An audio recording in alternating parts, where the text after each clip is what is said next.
नमस्कार, मैं अशोक कुमार पांडे और स्वागत है आपका टीसीएच पर। चुनाव जब आता है या चुनाव नहीं भी होता है आजकल, तो पूरे टाइम सारा फोकस गोदी मीडिया से लेके और हमारे प्रधानमंत्री महोदय तक का सिर्फ और सिर्फ हिंदू मुसलमान पर होता है। बयान आ गया कि कांग्रेस का घोषणा पत्र मुस्लिम लीग पर आधारित है। अब कोई उनसे यह पूछे कि आपका जो घोषणा पत्र और कार्यवाही है वो तो पूरी तरह से हिंदू महासभा पर आधारित है और देश के विभाजन में और देश में दंगे फैलाने में हिंदू महासभा और मुस्लिम लीग दोनों किसी से कम नहीं थे, दोनों में बराबर का मुकाबला था।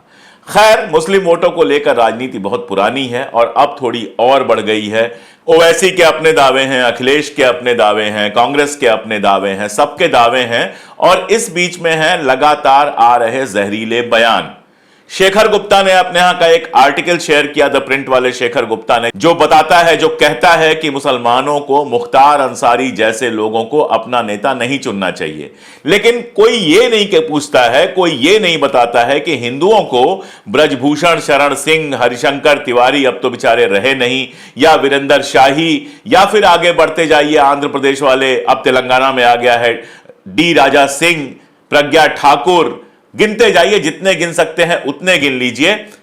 कोई गिनेगा तो उसमें योगी को भी गिन सकता है, उनके ऊपर भी आपराधिक मुकदमे थे जो मुख्यमंत्री बनने के बाद उन्होंने वापस ले लिया। तो हिंदुओं को तो ऐसे लोगों को अपना नेता चुनना चाहिए जो दिन रात सिर्फ धर्म के नाम पे नफरत फैलाते हैं, जिनके खिलाफ हत्या, बलात्कार, लूट और इस तरह के केसेस हैं। लेकिन मुसलमान अगर मुख्तार अंसारी की बात करे तो दर्द होना शुरू हो जाता है। यानी मुसलमान तो चुने बिल्कुल सेकुलर, बिल्कुल ईमानदार आदमी को, लेकिन हिंदू ऐसे लोगों को चुन चुन के संसद में भेजते रहे जो पूरे टाइम नफरत फैलाते रहे। यहां तक कि हिंदुओं के नाम पर राजनीति छोड़िए, जो धार्मिक राजनीति कर रहे हैं उनका भी एक ही काम रह गया है, सिर्फ धार्मिक नफरत फैलाना। एक टाइम था जब जो संत महात्मा होते थे वो सबको मिलकर साथ रहना सिखाते थे। आज हमारे पास बागेश्वर जैसे बाबा हैं, मैं बाबा तो क्या ही कहूं उनको, धीरेंद्र नाम है उनका, बागेश्वर वाले धीरेंद्र, जिनके एक से एक उल जलूल बयान आते रहते हैं। अभी अली और बली को लेकर उन्होंने बयान दिया है।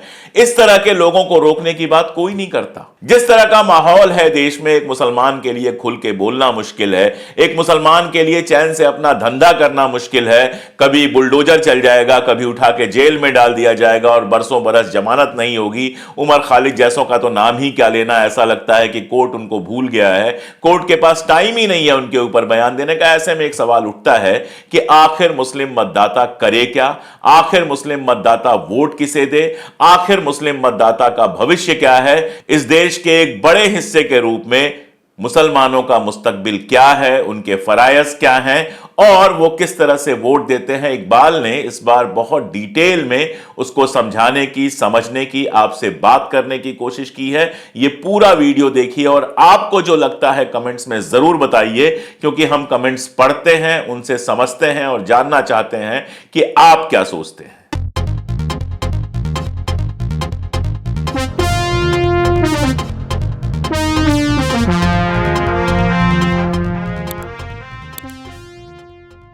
नमस्कार, आदाब। द क्रेडिबल हिस्ट्री में फिर से आपका स्वागत है और मैं हूं इकबाल। देश में चुनाव के साथ त्योहारों का मौसम भी चल रहा है। होली बीत चुकी है और मुसलमानों का पवित्र महीना रमजान भी अपने आखिरी हिस्से में है और फिर ईद आ जाएगी। हम सबके साथ राजनीतिक पार्टियों और उनके नेताओं ने होली खूब धूमधाम से मनाई, लेकिन रमजान के महीने में होने वाली राजनीतिक दलों की इफ्तार पार्टियों का शोरगुल इस बार भी गायब रहा। एक दौर था जब राजनीतिक पार्टियों का हर छोटा बड़ा नेता अफ्तार पार्टी का आयोजन करता था। खूब धूम से कंधे पर अरबी रुमाल और सर पर टोपी लगा फोटो खिंचवाए जाते, वो चाहे कांग्रेस के नेता हों या क्षेत्रीय पार्टियों के नेता, यहां तक कि बीजेपी के नेता। तब मुसलमानों के साथ दिखाई देने में कोई परेशानी महसूस नहीं होती थी। लेकिन 2014 में कट्टर हिंदुत्व की लहर और उसके जरिए हुए सत्ता परिवर्तन के बाद धीरे धीरे सारे धर्मनिरपेक्ष दल मुसलमानों से किनारा करने लगे। ये भी तब हो रहा था जब हर दूसरे चुनाव में इन सेकुलर दलों के हाथों से राज्यों की सत्ता फिसल कर भगवा दल के हाथ में एक के बाद एक जा रही थी, और उसके साथ ही इन दलों का मुसलमानों से बिदकना भी जारी रहा।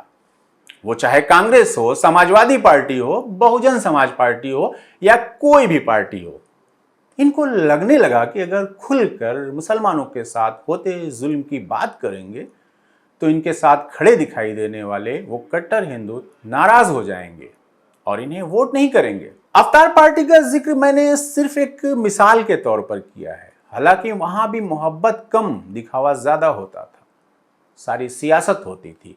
वहां मुसलमान के नाम पर लंबी तुर्की टोपी, दाढ़ी और लंबे चोंगे वाले मजहबी दलाल ही ज्यादा दिखाई देते थे। उसके बाद एक मजेदार खेल शुरू हुआ 2014 के बाद। भगवा दल के कट्टर हिंदुत्व के जवाब में सेक्युलर दल सॉफ्ट हिंदुत्व लेकर आए।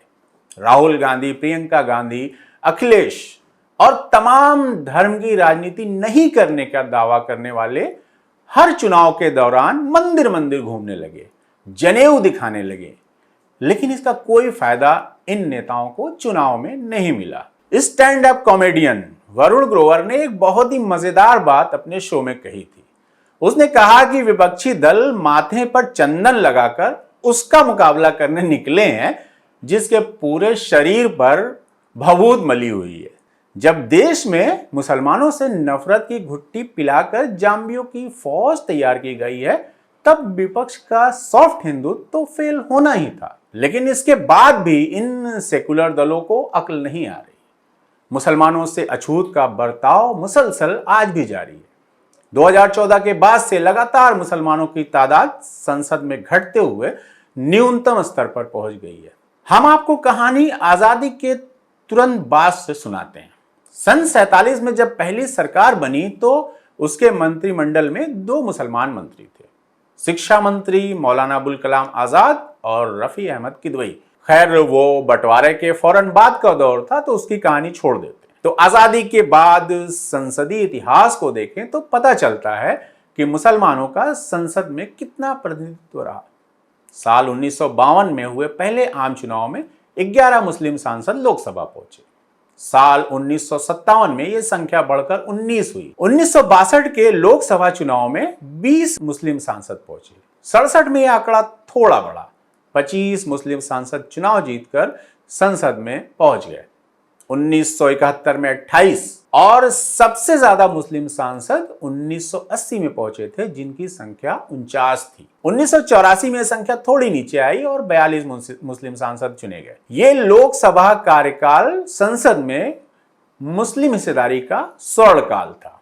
इसके बाद मुसलमान सांसदों की संख्या कम होती गई और साल 2004 में तो 34, साल 2009 में 30 और साल 2014 में जब हिंदुत्व का स्वर्णकाल आया तब मुस्लिम सांसद सिर्फ 22 ही संसद में पहुंचे थे और ये पहली लोकसभा के बाद न्यूनतम संख्या थी, जो पिछली लोकसभा में थोड़ा सा बढ़कर 27 हो गई। जिस तरह से 2024 के लोकसभा चुनाव में मुसलमानों को टिकट देने में सभी सेकुलर पार्टियां कंजूसी बरत रही हैं, उससे साफ नजर आ रहा है कि इस बार मुस्लिम सांसदों का आंकड़ा 27 के नीचे जाने वाला है। आबादी के हिसाब से अगर मुस्लिम प्रतिनिधित्व की बात करें तो 2011 की जनगणना के अनुसार भारत में 17.22 करोड़ मुसलमान थे, यानी आबादी का 14.2%। और इस जनगणना को 13 साल बीत चुके हैं। इसके बाद अभी दूसरी जनगणना नहीं हुई। इस समय अगर आंकड़ों को देखें तो देश में मुस्लिम आबादी 20 करोड़ के ऊपर है। इस हिसाब से संसद में मुस्लिम प्रतिनिधित्व 90 सांसद के ऊपर होना चाहिए, लेकिन ये आदर्श स्थिति कभी नहीं आई। उल्टा मुसलमान सांसद संसद में लुप्त होने के कगार पर है। अगर राज्यों की विधानसभाओं की भी बात कर लें तो आजादी से लेकर आज तक की बात करें तो तकरीबन 325 बार राज्यों में कांग्रेस की सरकारें रही, जिसमें से सिर्फ 8 बार ऐसा हुआ जब मुसलमान मुख्यमंत्री बना और उसमें से 3 बार जम्मू कश्मीर जैसे मुस्लिम बहुल वाले राज्य के हिस्से की बात है। उसके अलावा बाकी पूरे हिंदुस्तान की बात करें तो सिर्फ 5 बार ऐसा मौका आया जब मुसलमान मुख्यमंत्री बना। छोटी राज्य स्तरीय पार्टियां जो जाति आधारित राजनीति करने के लिए मशहूर हैं, उनकी बात ही करना फिजूल है। वहां तो परिवार से ही मुखिया तय होता है, वो मुलायम सिंह हो या लालू प्रसाद यादव हो, सब ने अपनी अगली पीढ़ी को सत्ता की बागडोर सौंपी है। मंत्रिमंडल में भी ऐसी कोई खास उपस्थिति मुसलमानों की नहीं रही कि जिसका जिक्र किया जाए। लालू यादव, मुलायम सिंह यादव और उनके बाद उनके वंशजों ने बारी बारी से सत्ता की ऊंची कुर्सी का स्वाद खूब लिया और इसको हासिल करने में मुसलमानों ने अपना योगदान बखूबी दिया। दलितों की राजनीति करने वाली बहन मायावती और उनके सरपरस्त मान्यवर कांशी राम की भी कहानी ऐसी ही रही। खासकर 1992 में बाबरी मस्जिद गिराए जाने के बाद ये वो दौर था जब कांग्रेस इन राज्यों से सिमटती गई और उसकी जगह राष्ट्रीय जनता दल, समाजवादी पार्टी, बहुजन समाज पार्टी ने अपना पैर मजबूत कर लिया। यह और बात है कि सभी ने मुसलमानों के वोट का खूब फायदा उठाया। बदले में छोटे मोटे लॉलीपॉप के अलावा मुसलमानों को कुछ नहीं मिला। ये सारी बातें मैं हिंदी पट्टी की कह रहा हूं, जहां पर हिंदुत्व की राजनीति परवान चढ़ रही है। इन तमाम क्षेत्रीय नेताओं ने पसमानदा जमात के मुसलमानों को भी वो भागीदारी नहीं जिसकी जरूरत मुस्लिम समाज की एक बड़ी आबादी को हमेशा रही है। खैर, मुस्लिम समाज में जात पात पर आराम से किसी दूसरे वीडियो में बात करेंगे। सब कुछ इतना ब्लैक एंड व्हाइट नहीं है। केंद्र की बात करें तो अब तक 9 बार केंद्र की गद्दी पर कांग्रेस का प्रधानमंत्री बैठा है। एक बार भी किसी मुसलमान को यह गौरव हासिल नहीं हो सका, जबकि सिख समुदाय से मनमोहन सिंह जी 2 बार प्रधानमंत्री बनने का मौका मिला उनको। वहीं राष्ट्रपति की कुर्सी पर 2 बार जरूर कांग्रेस के दौर में मुसलमानों के हिस्से में आई, जब डॉक्टर जाकिर हुसैन और फखरुद्दीन अली अहमद राष्ट्रपति बने। वहीं बीजेपी के शासनकाल में एपीजे अब्दुल कलाम भी राष्ट्रपति बने। दूसरी तरफ वोट की राजनीति की बात करें तो हिंदू मुसलमान की राजनीति चर्चा सबसे ज्यादा उत्तर पार्टी में होती रही है और ये बात 100% सच है कि यूपी और बिहार की राजनीति मुसलमान हमेशा उधर खड़ा रहा जिधर धर्मनिरपेक्ष ताकतें थी और धार्मिक उन्माद के खिलाफ लड़ने वाले लोग रहे। आज जब लोकसभा चुनाव सर पर है तो भारतीय जनता पार्टी खुलकर 80% बनाम 20% की राजनीति कर रही है। ऐसे में विपक्ष भी मुसलमानों को संसद में हिस्सेदारी देने से मुंह चुरा रहा है। अब तक कांग्रेस के घोषित 208 उम्मीदवारों में से सिर्फ 12 मुसलमान हैं। समाजवादी पार्टी की प्रदेश की 63 सीटों पर अब तक घोषित लिस्ट में सिर्फ 3 मुसलमान हैं। वहीं बहुजन समाज पार्टी, जिसकी सुप्रीमो मायावती अब तक उदासीन मोड में है, उन्होंने 7 मुस्लिम कैंडिडेट उतारने का ऐलान जरूर किया है, लेकिन उनका मकसद ही फिलहाल दूसरा है। विपक्ष के इंडिया गठबंधन में शामिल होने की जगह अकेले लड़ने के ऐलान कर उन्होंने अपना इरादा साफ कर दिया है कि वो वोट काट मनुवादियों के रास्ते के कांटे साफ करेंगे। और दूसरे प्रदेश में भी जायजा लें तो दक्षिण को छोड़कर तकरीबन यही कहानी सब जगह है। बिहार, झारखंड, मध्य प्रदेश, राजस्थान, छत्तीसगढ़ में भी यही कहानी है और नाम मात्र की सीटें मुसलमानों के हिस्से में आ रही हैं और उसमें भी ज्यादातर ऐसी सीटें होंगी जहां हारने की पूरी संभावना हो। 2014 और 2019 का 2 आम चुनाव बुरी तरह हारने के बाद जब राहुल गांधी भारत जोड़ो यात्रा पर निकले, इंडिया गठबंधन बना, उनके बयान के तेवर बदले तो लगा था कि उन्होंने मुसलमानों में मजबूती से बैठ गई असुरक्षा की भावना को समझा है। देश में जो नफरती राजनीति उफान पर है, उससे राहुल गांधी के साथ कांग्रेस और दूसरी विपक्षी पार्टियों ने सीख लिया है कि मुसलमान को एक कोने में धकिया कर देश की राजनीति मुमकिन नहीं है। लेकिन चुनाव की तारीखों की घोषणा के बाद जारी हो रही एक के बाद एक अलग अलग दलों की उम्मीदवारों की लिस्ट फिर से मायूस कर रही है। फिर से वही भभूत रंगे नागा बाबा के मुकाबले चंदन का टीका लगा सॉफ्ट हिंदुत्व का कार्ड खेलने की कोशिश हो रही है, जो 2 बार कट्टर फासिस्ट हिंदुत्व के ट्रम्प कार्ड से पिट चुका है। ऐसे में अगर हैदराबाद से चुनाव के समय निकलने वाले और मुस्लिम क़यादत का दावा करने वाले असदुद्दीन ओवैसी हिंदी पट्टी की मुस्लिम बहुल सीटों पर अपना उम्मीदवार खड़ा कर मंच से मुसलमानों के सेंटीमेंट उभारेंगे, तब सेकुलर दल वोट नहीं बटना चाहिए कि भीख मांगते फिरेंगे। लेकिन आज कोई इस बात का जवाब नहीं देगा कि आखिर बीजेपी जीत जाएगी का डर दिखाकर कब तक मुसलमानों का वोट ठोक के भाव में लेते रहोगे। खैर, ओवैसी साहब भी बिहार में कभी मुस्लिम बहुल सीटों पर चुनाव लड़ने की घोषणा करते हैं, कभी नाम वापस लेने की बात करते हैं। उनके गुड़ागणित पर भी सबकी निगाह रहेगी। केजरीवाल जी का एक वायरल वीडियो क्लिप अगर कभी सामने से गुजरा हो तो याद कीजिए, जिसमें उन्होंने कहा था कि मुसलमान कहां जाएगा, वो तो बीजेपी के खिलाफ हमें ही वोट करेगा। और आज तकरीबन ऐसी ही सोच पूरे सेकुलर विपक्ष की भी लगती है। संसद में हिस्सेदारी दो न दो, खुलकर मुसलमानों के साथ होती नाइंसाफी पर बोलो न बोलो, टीवी पर बयान देना हो तो गोल गोल घुमाकर बोलो। जैसे नविका कुमार ने अखिलेश यादव से पूछा कि आप लोग तो MY यानी मुस्लिम और यादव की राजनीति करते थे, उसका क्या हुआ? तो अखिलेश बोले कि हम आज भी करते हैं। M यानी महिलाओं और Y यानी यूथ की राजनीति करते हैं। तो क्या मुसलमान ये मान ले कि देश में उसकी दोयम दर्जे की हैसियत रहने वाली है, चाहे सरकार बीजेपी और नरेंद्र मोदी की रहे या कांग्रेस और इंडिया गठबंधन की? बस दोनों में फर्क इतना होगा कि आजकल के डरावने हालात से कांग्रेस और इंडिया गठबंधन के दौर में थोड़े खुशगवार माहौल होंगे, जैसे 2014 के पहले थे। लेकिन संसद में हिस्सेदारी मुसलमानों को नहीं मिलने वाली।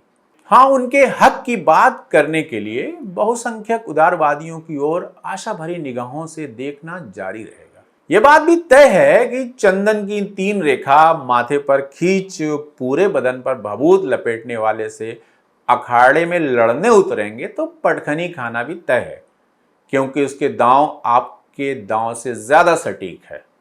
भभूत वाले से लड़ना है तो दांव और पैतरा सब नया लाना होगा। और ऐसा भी नहीं है कि सारा खेल 80 बनाम 20 की तरह ब्लैक एंड व्हाइट है, बहुत से और रंग है। बहुसंख्यक आबादी में से भी 35% जाम्बी नफरती वोटरों को छोड़ दें तो ज्यादातर इस तानाशाही निजाम से तंग हैं। किसी का बिजनेस नहीं चल रहा है तो किसी की नौकरी दिक्कत में है, कोई खेती कर रहा है तो खाने को नहीं हो रहा है, तो कोई मजदूरी कर रहा है लेकिन नौकरी पक्की नहीं है। और सबसे बड़ी बात, बेरोजगारों की एक बड़ी तादाद भी परेशान है और वो इनसे छुटकारा चाहते हैं। बस फर्क इतना है कि 35% एकजुट है और बाकी बिखरे हुए। सारे विपक्षी दल अपने नजदीकी फायदे के चक्कर में बिखर कर दूर के फायदे को गंवा रहे हैं। पिछले 2 आम चुनाव में हम सब ने देखा, मुसलमान किनारे कर दो तो हिंदू इधर आ जाएगा, लेकिन ऐसा हुआ नहीं। बीमारी कुछ और है लेकिन इलाज किसी और बीमारी का किया जा रहा है। और ये भी देखिए कि जहरीली जबान वाले कितने डरपोक हैं। बागेश्वर धाम वाले बाबा, जिनका जिक्र मैंने शुरू में किया, तो उनके बिगड़े बोल भी एक FIR के बाद ठीक हो गए। धीरेन्द्र शास्त्री ने माफी मांगते हुए सफाई दी कि मौला अली तो महान और अहिंसक व्यक्ति थे। मेरा कहने का मतलब तो कुछ और था। सबसे बड़ी बात जो देखने को मिली है, उसके लिए मुसलमान तारीफ का हकदार है।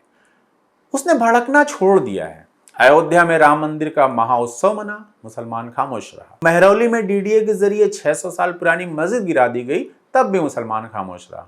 CA कानून लागू किया गया। नफरती निजाम को पूरी उम्मीद थी कि फिर से मुसलमान शाहीन बाग जैसा आंदोलन खड़ा करेगा, लेकिन खामोशी बरकरार रही। सारे इवेंट्स दगे हुए कारतूस साबित हुए। फिर भी कांग्रेस सहित सेकुलर दल सब्र का दामन थामे मुसलमानों को उनका जायज हक यानी लोकतंत्र के मंदिर में उनके हिस्सेदारी देने से कतरा रहे। देखते हैं चुनाव का बिगुल बजने से पहले तमाम सेकुलर दलों की अक्ल ठिकाने आती है या फिर से 5 साल और इंतजार करने के मूड में। तो आज के वीडियो में इतना ही। वीडियो आपको अच्छा लगा हो तो लाइक और शेयर कर दें। सब्सक्राइब अगर चैनल को अभी तक नहीं किया है तो जरूर कर लें। इसके अलावा हम अपना वीडियो बहुत ही सीमित संसाधन में बनाते हैं, सच के साथ आपको दिखाते हैं। अगर आप चाहते हैं कि हम ये कोशिश लगातार जारी रहें तो हमारे चैनल को डोनेशन दें और लिंक आपको डिस्क्रिप्शन बॉक्स में मिल जाएंगे। बहुत बहुत शुक्रिया।